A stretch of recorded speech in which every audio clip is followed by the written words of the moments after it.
What's going on, guys? It's boy Maximum RPM coming at you with another. That's English. With another video today. And in this video, I'm going to be giving my opinion on the the Red Cat Purana. Now, this truck was actually sent to me by Honey Lulu, so I just want to give a huge shout out to Honey Lulu and her husband Wayne Kibler. Thank you guys so much. This truck has been an absolute joy. This is honestly one of my favorite cars. It's just so much fun. It's a truggy style platform, and I'm just gonna get right into it. It does come with this massive rear wing that clips on, but so I'm gonna be giving my honest opinion on this. Not taking in the account that this was sent to me, but like right off the bat, I'm gonna be completely 100% honest. And yeah, let's just go right over it. First of all, I love the body because it's modeled after a Camaro, and if you guys don't know, I'm a huge Chevy fan.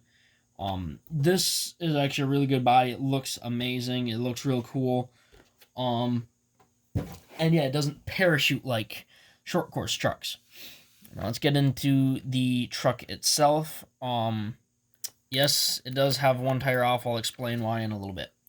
So this truck is extremely good, cheap, and fast. I think you can pick this up for around 120 bucks, which is lower than the Traxxas Slash, which is 180. This is a very good truck. It comes with these stupid banana plugs. I'm not a huge fan of them. But this truck comes with everything ready to run. It even comes with a nickel metal hydride battery. I recommend canning that. First thing you can is get a lipo. And it comes with one of those little cards that you can just pull out, move over, and plug in. Now, the first thing that I need to complain about is the battery tray. It is a very tight fit. For soft case lipos, it would probably be fine, but I run hard case lipos. I find them just a little bit more reliable. And they're kind of a tight fit. And I run small 2S lipos. I just run like a full-size 2S lipo, but a 2S is kind of small in its actual size as well. The next thing, this is one thing that I absolutely hate, and it's this stupid steering servo.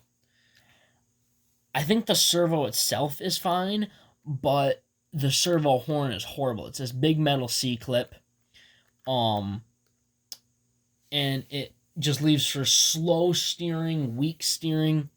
But I see why they put it on it. It makes it really durable, so you won't wear out your servos as often. So I understand why they did it. I'm just not a huge fan of it.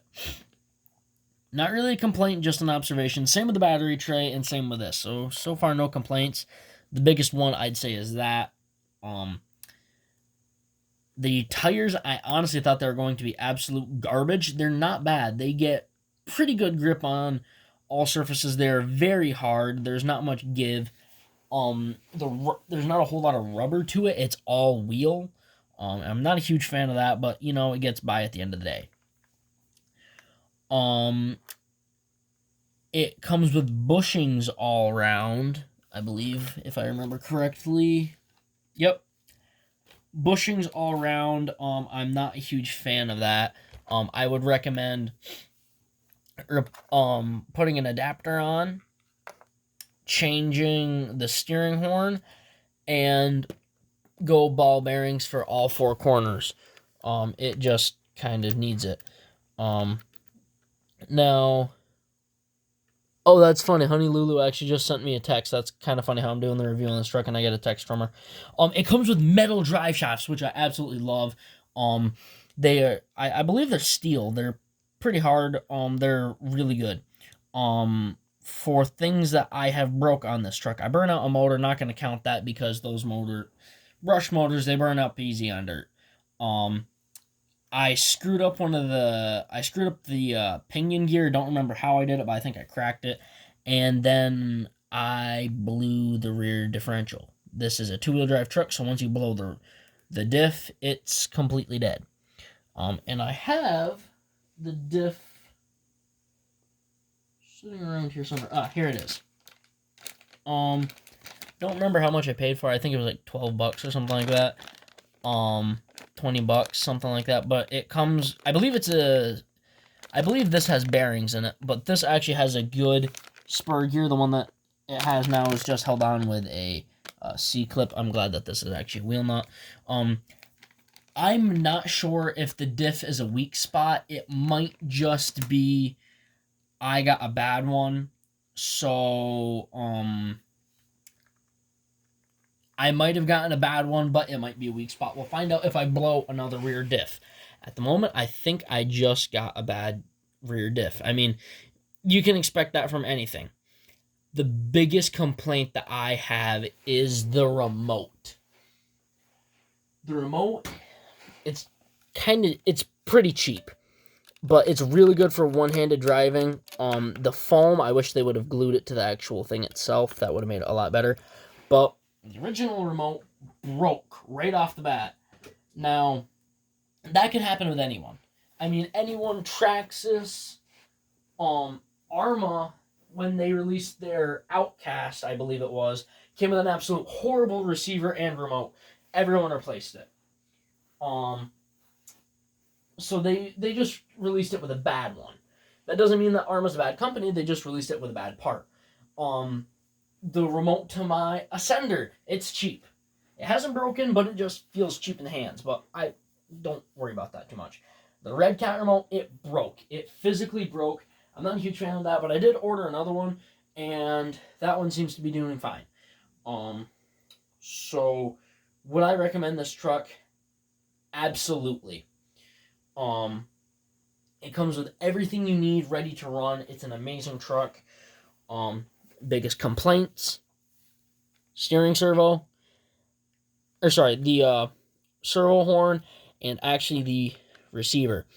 The receiver has plenty of range and good connection. The only problem is it's all one thing. The receiver and the ESC are a joined unit. There's nothing wrong with that. I just rather have them as separate units. That way you can have more modification. I'm going to have to buy a new receiver and remote so I can run on my 9-turn, which is what its next upgrade is going to be. When this motor blows, it's getting the 9-turn, guys, because this is my basher truck. I'm not putting anything in it. But I'm going to replace the rear diff, and I'm going to take it to the track and throw down a couple laps just to see what I can do with it. Maybe even enter it in novice and save the slash for slash class. I don't know if I'm going to do that for sure because my track doesn't sell spare parts. But, who knows. So not sure if the diff is a weakness or if I just got a bad one. The remote, I haven't heard anyone else complain about the remote. So far, from what I've seen, it's just me. So I think I just got a bad remote, and for the diff, not quite sure. It broke kind of easy, but we'll see if it breaks really easy again. I haven't seen anyone tear the rear diff out of it. But this is a really tough truck, guys. I mean, it takes an absolute pounding. I've cartwheeled this thing countless times, and on pavement too. The truck, the parts just kind of fit on loose. Like there's a gap and everything, so there's a little bit of flex and play. Plus the plastic is super soft, which is good. So when you take a bad landing, the plastic will bend and then bend back. And since everything's kind of loose, it's weak, but it's rigid at the same time, if that makes any sense. It's weak in a sense, when you pick it up, it's a little floppy, but it's strong because there's give. Red Cat, you absolutely knocked it out of the park. I would recommend this truck 10 out of 10. Do I think you could turn it into a raceable truggy? If you're just starting out and looking for something to get you started, possibly. I recommend switching the tires and adding weight to the front end. I wouldn't recommend adding weight to many trucks. This thing needs it. The rear diff, motor, and receiver all lay on the back axle. The motor's behind the axle along with the transmission, and the receiver is just in front of it. It's a really rear heavyweight machine, which makes for a lack of handling. But I drive a lot with a throttle, so you can make up for it. This truck, you don't learn to drive this truck. The truck trains you. Rear-wheel drive, two-wheel drive trucks are so fun. They're simple. They're not as strong as the four-wheel drives I find sometimes, but you can have a lot of fun with them, and they're a good starter truck. 100% honest opinion. I'd buy another one. Honestly, I would go out and buy one right now. It's an insanely tough truck. The diff, not sure what's going on. I might have just had a bad one, or it could just be cheap metal. But it's a really great truck, guys. So that's about it. Please like, comment, and subscribe. Turn on the bell notification so you get all my videos because I upload daily. And go out and buy one of these things, guys, because it's awesome. And I'm not sponsored in any way. Obviously, it was sent to me by Honey Lulu, and I just love this truck so much. Go back and watch my first video, which was Red Cat Piranha, first run, or Piranha Red Cat, whichever I titled it as. I had so much fun with this truck. I loved it from day one. So thank you, Honey Lulu, and thank you, Wayne Kibler. Alright, guys, that's about it. Please like, comment, and subscribe. Turn on the bell notification so you get all my videos because I upload daily. And as always, I hope that this video makes your day just a little bit better. Live life to the max and stay awesome.